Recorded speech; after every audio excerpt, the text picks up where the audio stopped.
4:31, and I see more alders joined. I will call the meeting to order. Can we start with the roll call, please? Absolutely. President Abbas. Present. Vice President Martin is excused. Alder Carter. Present. Alder Bennett is running late. Alder Harrington McKinney is also running late. Alder Heck. Here. Alder Lemmer. Here. And Alder Wahelier. Here. All right, we should have quorum. Thank you very much. Can I please have a motion for approval of the minute? So move. It's moved. Second. Moved and seconded. Any question, concern?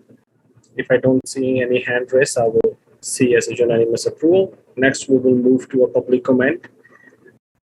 Madeline, I do believe we do not have anybody registered for public comment. Agenda item number 1. No, we do not currently have any registrants for any agenda items. Perfect. Thank you very much. Next, disclosures and recusal. Does anybody want to disclose or recuse? That's your opportunity. I do not see any hand raised, so I will move forward with a public hearing item. Agenda item number 2, legislative file number 68619, Natural Hazard Mitigation Strategy.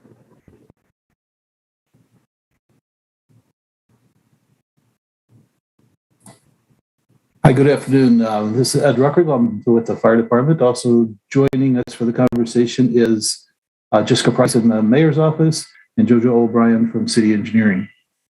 Over the last 4 to 5 months, a small team of city staff, in cooperation with the emergency planning staff team have been working on a natural hazard mitigation plan. The plan is a very prescribed process by FEMA. So it has specific steps that need to be accomplished.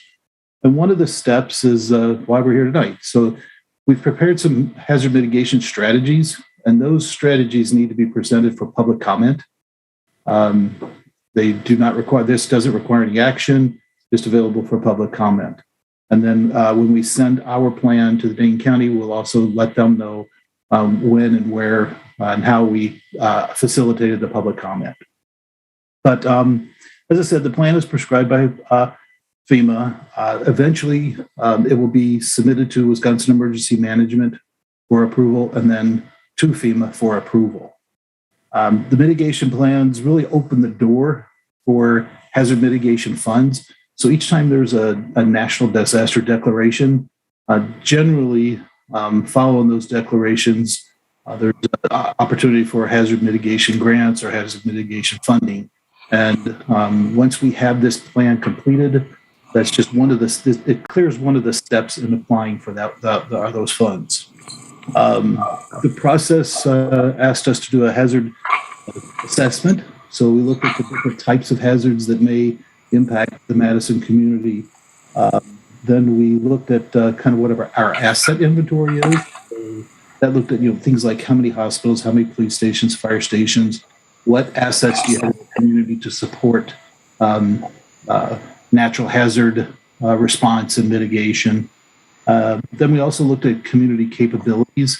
Again, something prescribed by FEMA. We have a flood management plan. Do we adopt a building code? Do we adopt a fire code? Do we have a zoning plan? Do we have someone assigned to grants and working through that federal process? Following that, we prepared problem statements. So we looked, of course, we looked at flooding. Well, that is a problem in the Madison area. So we defined the problem. And then finally, the hazard mitigation strategies address each of the problems. So we prepared, I believe there are 16 or 17 different hazard mitigation strategies. A good number of them relate to flooding. There is one that relates to emergency power for city facilities, one that's climate change, one that deals with extreme heat. The water utility proposed a system to tie all of their generators together so they can monitor the generators in the event of a long-term power outage. Let's see.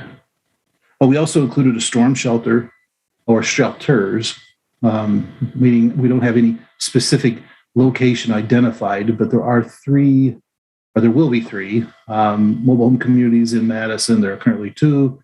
With Town of Madison later in 23, we'll have that mobile home community.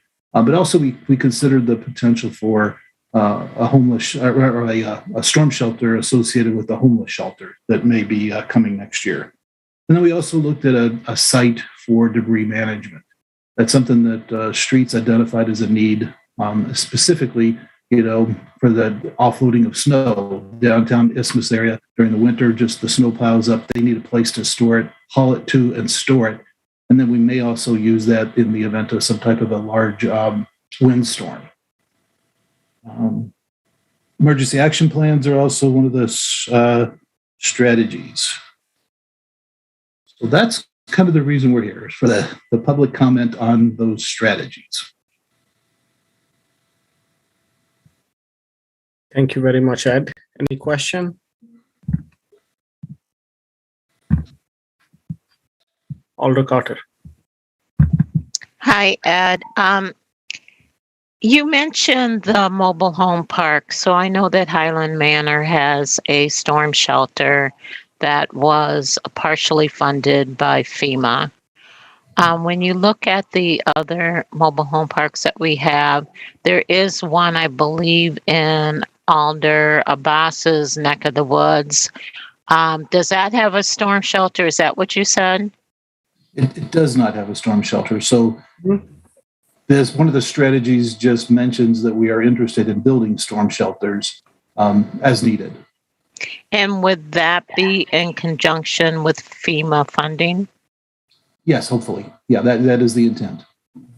Okay, thank you. Perfect. Any other questions for the staff?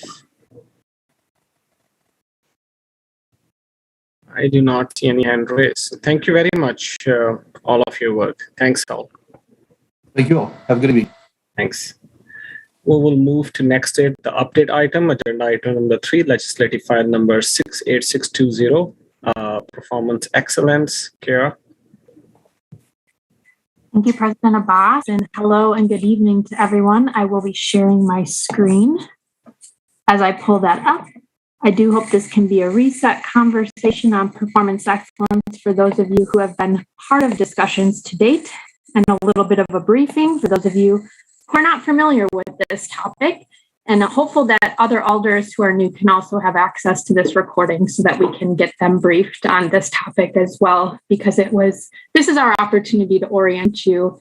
I know you get so much of that right when you become new alders, but to start off, I'm Carolyn Kratowitz. I go by Kara. I use she, her pronouns, and I'm the Performance Excellence Specialist in Human Resources Organizational Development. Before I dive into this overview, I do want to name that this is a very big subject matter area, and I'm definitely leaving time for questions, and I'm welcome to an invitation to come back and speak to you all on any of the matters that we touch on herein or anything else you think could be relevant for the performance excellence conversation. So you might be thinking to yourself, what is our performance excellence framework and what is this thing that we're talking about tonight? The City of Madison's work around performance excellence is inspired by the National Institutes for Standards and Technology, or NIST, Baldrige Excellence Framework for creating high-performing, high-quality organizations. Baldrige defines performance excellence as an integrated approach to organizational performance management that results in delivery of ever-improving value to our customers and stakeholders, contributing to ongoing organizational success, improvement of your organization's overall effectiveness and capabilities, and learning for the organization and for the people in the workforce. The model is rather a prescription for organizational success based on the 7-pronged framework that includes the 7 criteria listed on the left-hand side of this slide. And it can be applied across sectors. So it's not just for governments. It can be applied in nonprofits, businesses, manufacturing, education, and healthcare. NIST gives out awards to top performers called the Baldrige Award, which has included cities like Fort Collins, Colorado in 2017, who I often turn to for advice on how to operationalize this work in the city of Madison. Locally in Wisconsin, you'll hear about the work of performance excellence under the umbrella of the Wisconsin Forward Award. While it's helpful to understand this model, we do not explicitly organize around those 7-pronged framework. Rather, we simplified it into the 4 focus areas you see on the right-hand side of the slide, which I'll dive into deeper into each of those focus areas in a moment. But I still think it's important to note that this work is relatively new for the city. It's grounded in the national framework, it's iterative in nature, and it aims for continuous improvement. We like to frame performance excellence around the why, how, and what we do here at the City of Madison. So why am I here and how does performance excellence connect to my individual purpose as an employee of the city? To ensure ever-improving value to those we serve in the public, performance excellence at the City of Madison leverages values-based leadership skills, which encourages city staff at all levels to draw upon their own values for direction and motivation as they aspire to our organization's vision, mission, values, and service promise. As we all ask ourselves, why do I do what I do for the City of Madison? We aim to help individuals uncover the values that inspire their daily work aligned with our Madison, inclusive, innovative, and thriving. How do we get to that vision of our Madison? Performance excellence encompasses the city's efforts to teach staff to utilize methods for continuous improvement, racial equity analysis, human-centered design, and applying sustainability lenses to improve our service delivery. What we do as an organization involves every single staff who delivers services on behalf of our agencies to the public. While it's important to provide those services, why we do what we do and how we do our work as city staff are arguably more important for employee retention, which in turn helps to promote the stability in public expectations for the standard service delivery that can be received from the City of Madison. The first real work product of performance excellence was the re-envisioned vision, mission, values, and service promise for the City of Madison in 2018. I referenced the legislative file on this slide so you can go back to see that original resolution. And I do want to just ground us in case you haven't been oriented to this, that our revamped vision is our Madison, inclusive, innovative, and thriving. We are on a mission to provide the highest quality service delivery for the common good of our residents and visitors, using our values of equity, civic engagement, well-being, shared prosperity, and stewardship while living our service promise. I want to acknowledge the support from the sponsors who backed the city's efforts to establish performance excellence as a function of service delivery within the organization, and those who supported the initial teams of performance excellence pre-COVID. So really shout out to the few of you who still remain on council, including Alders Harrington McKinney, Carter, Furman, Martin, and Verveer. Without your support, this new vision for how we organize our work around performance excellence would not have become a reality. So when we think of that vision of our Madison, inclusive, innovative, and thriving, that's really big. And how we start to break that down into something more meaningful to every individual resident and member of our workforce is to describe that vision through those 7 elements of a great city.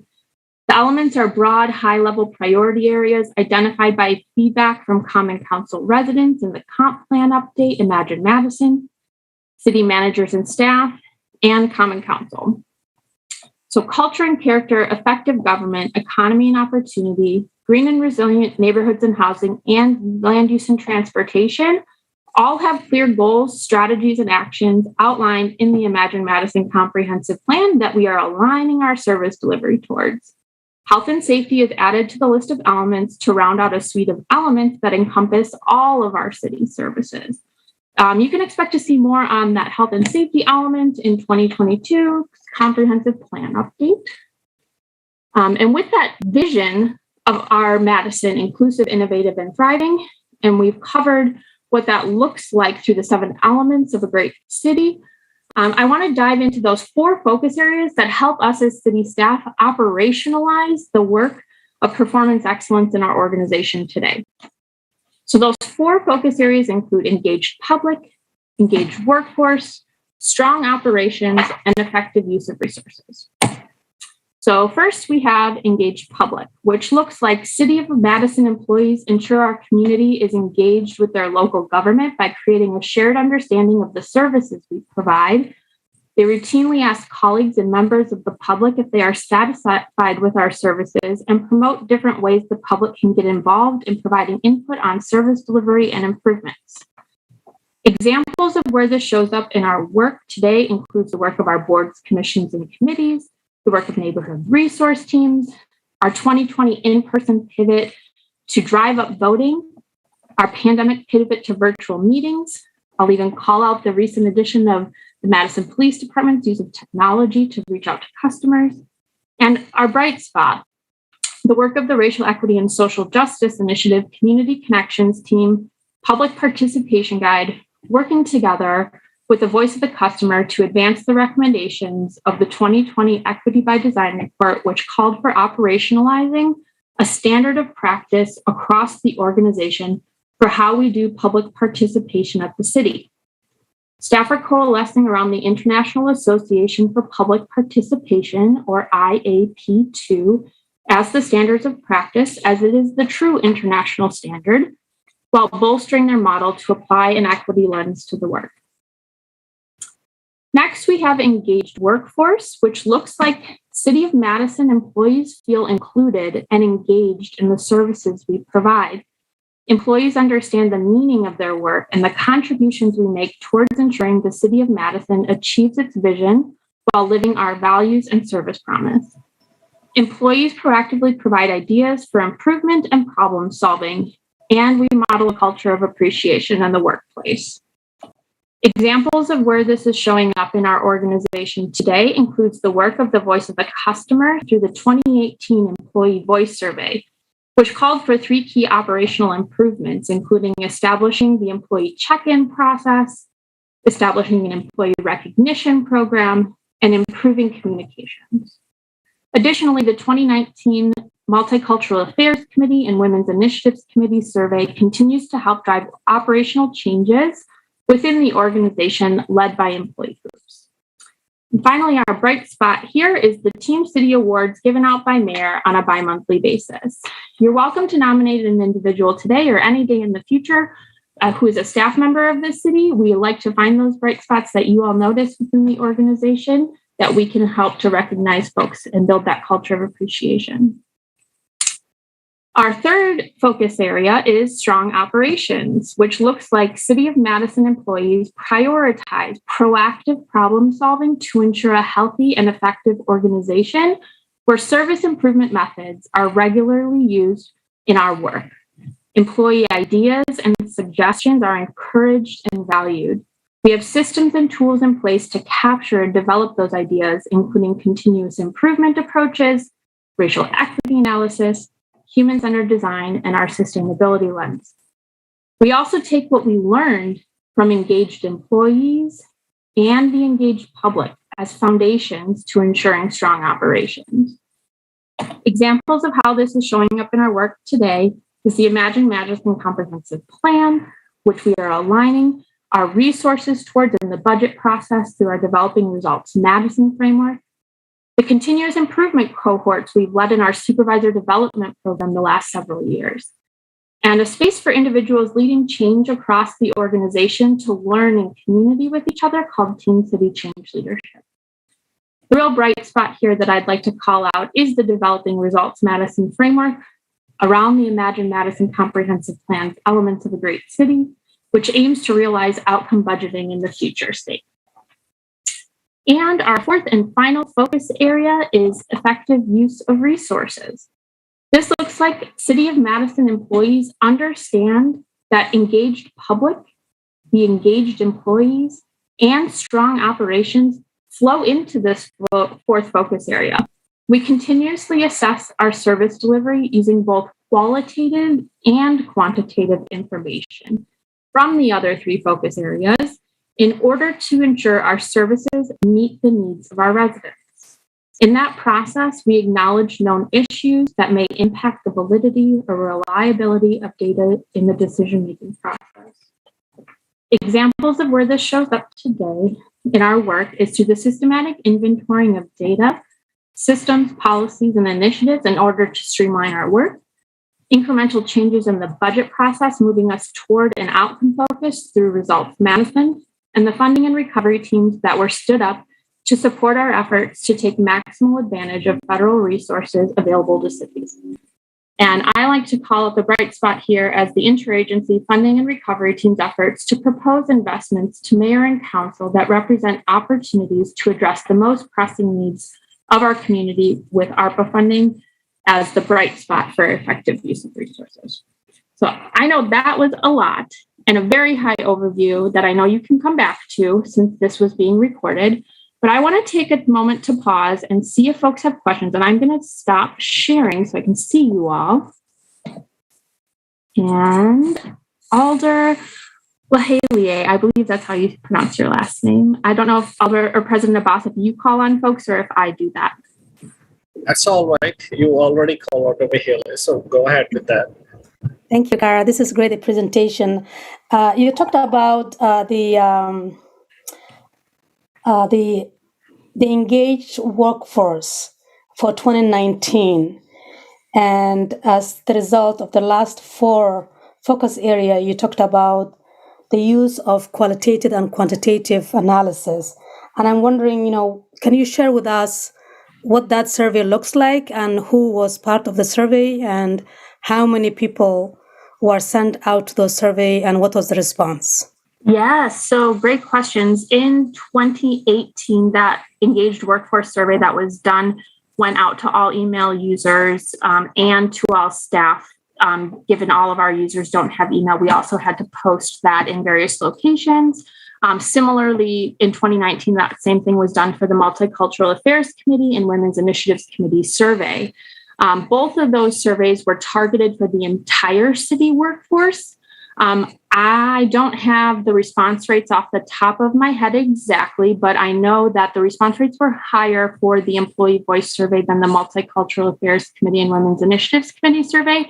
But both of those surveying efforts led to action items that are being worked on and advanced within the organization. I called out the couple that are being worked on through the Employee Voice survey because I don't personally lead the efforts around Multicultural Affairs and Women's Initiatives Committee. But those items that came out as our biggest potential focus areas were around communications, recognition, and employee development through a check-in process. We did use a third-party consultant for that 2018 survey, and the staffing internally was used for the 2019 survey from Mack and Wick. And so there are some efforts to redo a survey in 2022 to combine both efforts. And so we will expect to see city staff repeat surveyed next year in an effort to keep pulse on how we're doing at meeting those needs identified in the last iteration of surveying efforts. Thank you. And my last question is, you talked about the why, how, and the what. For this leadership strategy or the excellence performance framework, are you focusing more one for the other? For example, sometimes organizations focus on the why rather than the what and the how, and some focus on the how and the what. So I'm just wondering, what are your focuses, or are you all focusing on the why, how, and the what? We definitely start with the why. Maybe that's a little inspired by Simon Sinek, but if we don't hook individuals into this understanding of how their personal values are reflected in this organization as a means to motivate and inspire them to do good work for the city, what we do as a service is not going to go as far if we don't have them already motivated and inspired to be part of this organization. So I would say our values drive us to that why before the how and the what, but all of it is still important. Thank you. The reason why I ask is I've read Simon the why thing, so it's very inspiring. Yeah. Thank you. Agreed. Thank you. Thank you, Alder Vahele. Alder Carter. Yeah, thank you, Kara. That was a great presentation. My question is that more and more workforces are trying to reflect how the world looks today. And although we should have been doing this all along, I'm appreciative of the effort to replicate what the world looks like. Are you finding within this, and of course I was part of it when you first presented 100 years ago, just slightly before the dinosaurs roamed, but have you looked at also the promotional aspect of city staff and really that upper mobility that is so vitally important? I think about when people get hired, and if they see the same folks 10, 15, 20 years they've been manager, that really tells them that they'll never become manager within this institution. So are you also looking at those opportunities? Great question. And I think that speaks to larger HR strategy in human resources. It's conversations I've started to try to bring forward. And I can't speak for Harper Donahue, who is here tonight, and wonder if he has anything to add about HR strategy more broadly, specific to that question. Sure. Thank you, Kara. And thank you, Alder Carter. I promise I did not tee that question up, because it's somewhat of a segue into how I'm planning to approach the next year and the next budget process. We're always giving consideration into regards to what we're doing to uplift folks. If it's trainee programs, if it's developing different programs so that folks can get exposed to leadership. Your question, when you're asking that question, Alder Carter, I was actually thinking about a conversation that I recently had with the new water utility general manager. And he shared his feelings in regards to negotiating his contract and doing it with me as a reflection of who we are as a city, as an employer. And it was one of those days when I really needed to hear that, because I think there's a lot of frustration with folks in regards to, what we actually look like as an employer and in comparison to the world that we live in. We need to do better. I really want to approach the next year as far as advocating to get some resources so that we can do better. There are a couple, and I don't want to make this about, we all just got out of budget hearing, so I don't want to, but yes, we are having those conversations. We are looking at those numbers as far as a reflection of what the city of Madison looks like. I think we look okay. We actually do pretty well. But I know what our population looks like. I know how our employees feels. I know the feedback that you all are getting. I know the feedback that I'm getting from you all. And when I'm saying you all, I'm specifically talking to the folks of color on this call right now. I know how you're feeling, and I just know we need to do better. So yes, I'd welcome to have these conversations a little bit more in depth outside of this meeting. But yes, that is something that we're definitely thinking about, something that we're constantly tracking. Thank you. And then back to Kara, I just want to say that the performance excellence is really great. And I think that there's so many building blocks to build on with that, and so many different directions that you can go to encourage people to really join in and excel. So thank you very much. Thank you, Alder Carter.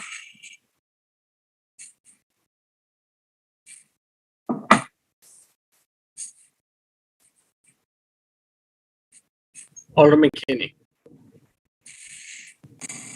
Thank you very much. And Kara, you know that this is so deep into my heart, and I've been wondering where it is and whether those meetings were going on. And so thank you for the overview. The two questions, one I have for you and then one to Harper. Are we reactivating that, the meetings and really diving into who we are showing up as a city? I mean, it was just amazing to go through that process and realize that we were not all that we made ourselves up to be. That was a hard lesson. But once we understood that and set those standards, we had something to move toward. And so how is that being revived, or where does those committees operate now? Yeah, so I will name that with the pandemic, we largely pivoted into response mode as the funding and recovery teams looking at government services. But effort is time bound, right? That's not intended to last into perpetuity. The organizational development team is doing some strategic planning right now. And I'd be remiss to say from the customers that I work with, which is internal operations staff, department heads remind me that there is a three-legged stool between council, leadership, and staff at the City of Madison, which are critical to balancing the decision-making process with the organization. And so customers of mine, which I also consider you all part of that customer base, do name that as a need. And so I'm not forgetting about that. But as we're looking at strategic planning and how decision making will flow into the future, those decisions have not been made yet. And I'd be happy to come back to you and talk more about opportunities that you potentially see. And as we start to plan out what next year looks like and are solidifying that plan, potential ways that folks can get involved. Okay, thank you very much. And my follow-up question is to Harper. And Harper, the multicultural affairs document was mentioned. And so one, your involvement in the compilation of that and a quick summary of what rose up out of that document. Are you able to give that to us?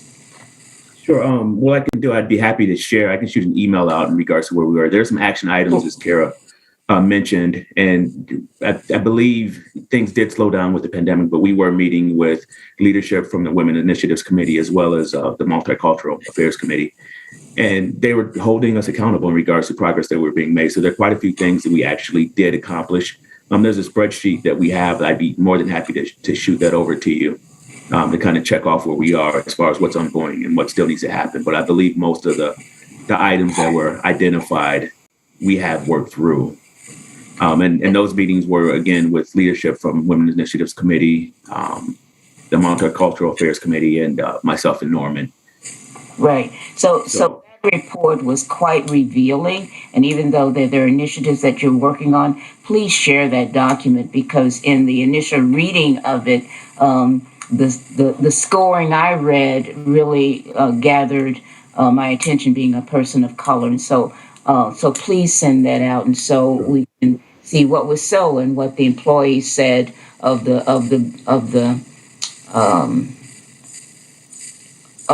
building they worked out of, and so that we can really see what was so, and then the movement that you've been doing to address those issues. So thank you. Sure, I'd be happy to do that. Before I jump off, I did want to, as Kara attended this meeting, we are trying to pivot in regards to getting back to where we were as far as those focus areas. It is a concern as far as an engaged workforce, strong operations, and effectively using the resources that we have available. And I think this is a tool to help us do that. I didn't mention engaged public. That is also very important. But as far as the last three items, those are ones that really have my attention. So I'm looking forward to having some involvement. I know Alder McKinney, you were very involved. Alder Furman, you were as well. And if I'm not mentioning you, I'm not taking anything away. But I know you two in particular were showing up regularly at our meetings and contributing. I think this is an opportunity. Alder Wahili, I appreciate the questions that you ask. I hope with your background that you'll be engaged in this, because it'll need Alder support to keep this work moving. Thank you. Thanks, Hopper. And thanks, Kara, and thanks, Dan. Thank you, everybody, for your presentation. If there's no further, Alder McKinney, your hand is raised. No. Okay. If there's no further question or comments, we will move forward to agenda item number 4, legislative file number 68618, 2022 Common Council Executive Committee default meeting method, in person or virtual. You might saw different committees. There's a similar request. So we as a CCEC have to decide either we want to go in person or virtual. Why not, before we do any motion, we can open the floor for any discussion. If any member have any thought about it, please raise your hand. Alder Lambert. Please go ahead. Thank you. I would love nothing more than to see all of you in person. I think that we do better work in person, candidly, and I think we work better as far as conflict resolution in person for sure. But I feel like with the new case numbers increasing, with the uncertainty around Omicron, I think it would be safer to stick with virtual for now. Perhaps we can revisit it later on. I just think that with everything going on, it would be best to stick virtual, which I am not happy about, but I think that's the safest way to go. All right. Thank you, Alder Lemon. Alder Carter. You're muted. I might as well ditto what Alder Leamer said, but I will say that I would prefer virtual as long as we have these different variants coming out. And if we are going to be meeting with the Common Council in person, I would like to limit my exposure. A few of us have senior parents, not everybody. But I just want to make sure we keep everyone safe and all of our families. Thank you. Thank you, Alder Carter. Alder Weheley. Thank you. Without going in details, I second Alder Carter and Alder Lemmer's comments. Alder Heck. Thanks, President Abbas. I agree with the comments I've heard earlier, but I also think we should eventually consider how CCEC and Common Council probably need to be in sync on this.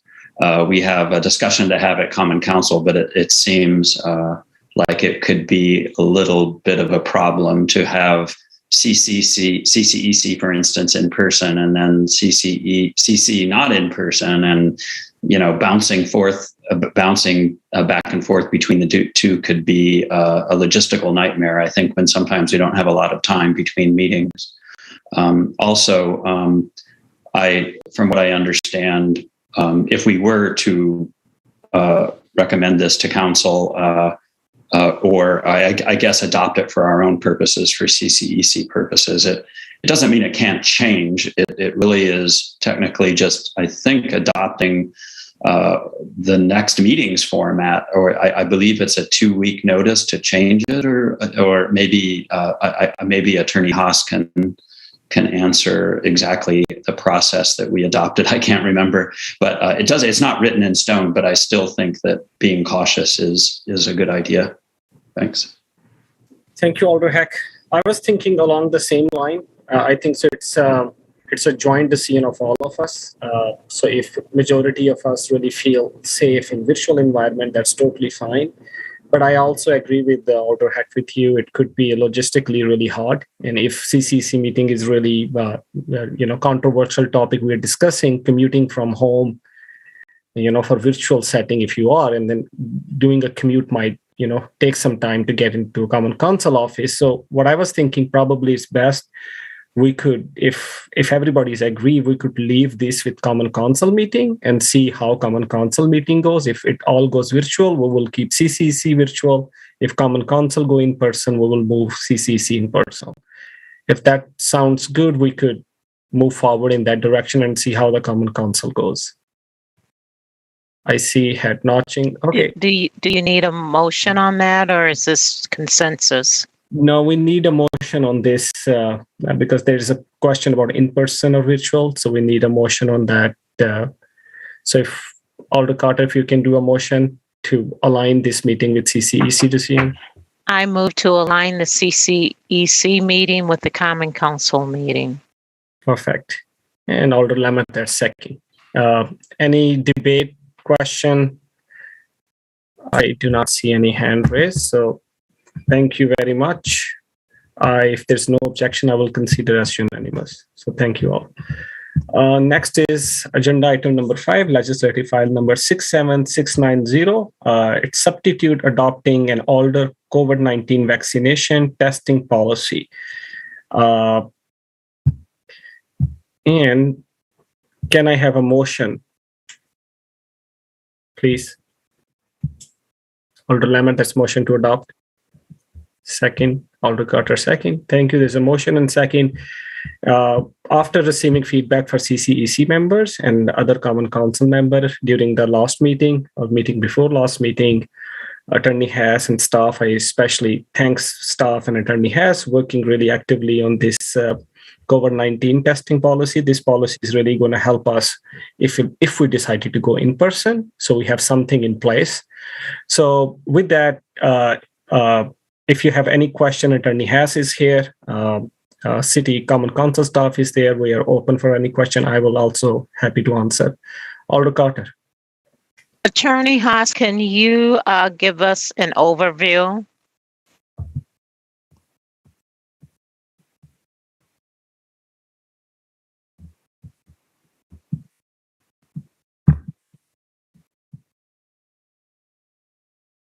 Attorney Haas. Okay, maybe not. Here you go. Yes, I'm sorry, I was on the phone. Could you repeat the question? I just wanted for you to give an overview of the substitute in case some of us did not read it or our public has not been able to review it. Just an overview. Okay, the substitute for which? I'm sorry, Alder. I was on the phone. The COVID-19 vaccination and testing, number 5. Okay. So for applying it to Alders? Okay, thank you. Yeah, so we worked on this, and we of course used the policy that was implemented for staff, and the same options for Alders to be vaccinated or submit weekly negative tests. We intentionally, I think, left the language kind of vague about enforcement. That's always a sticking point. I don't have it up, but that any alder that does not comply with the policy, that would be referred to the council president to determine what steps to be taken.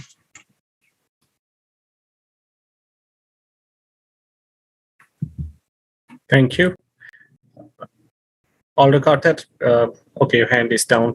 Any other question for Attorney Haas or on the policy? All right, if there is no further question, any objection to record as a unanimous vote?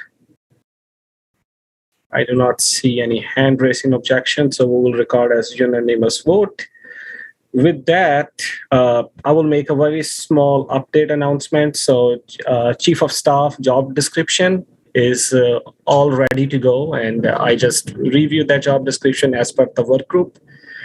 And there is a timeline. I'm going to send email in next couple of days to council to really update them where we are. So I'm super excited. The process is moving forward, and hopefully by next year, first quarter, we will hire Chief of Staff. And regarding the panel and other stuff, next CCC meeting on June 4th, there will be a presentation on the process of Chief of Staff hiring process. So stay tuned with that. Can I have a motion to adjourn, please? Move to adjourn. Second. Here it's moved, seconded. Thank you all. We'll see you shortly. Bye.